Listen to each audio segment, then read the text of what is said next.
Hola amigas y amigos, hoy vamos a hablar sobre un remedio excelente para las gripes. Porque viene la temporada de gripes, primero tenemos que localizar una plantita que se llama Lepidium virginicum. Lepidium virginicum es una pequeña plantita de unos 30 centímetros que seguramente crece cerca de su casa. Es una planta proveniente de Norteamérica, pero está por todo el continente americano y europeo. Es una maleza. Llamamos malezas a las plantas que nos molestan y de las cuales desconocemos sus propiedades. Si supiéramos todo lo que puede hacer por nuestra salud y por nuestras plantas, no las llamaríamos malezas, las llamaríamos buenasas. Localizamos esta planta, en algunos lugares le dicen lentejía. Todo el año esta plantita tiene muchas semillitas que están pegadas en ella. Arrancamos la planta completa con toda la raíz, la lavamos bien en agua y la ponemos a hervir en 1 litro de agua.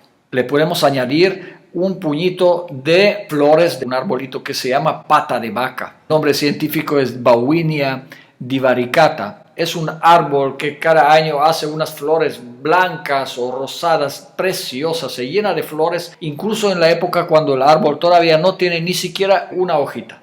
Hacemos el cocimiento, dejamos enfriar el agua y tomamos un vaso cada 3 horas. Durante 5 días más o menos. Hay que recordar que cuando tomemos este remedio debemos de evitar tomar cosas frías y exponerse al frío. Lepidium virginicum también ayuda contra la tos, sobre todo contra la tos seca.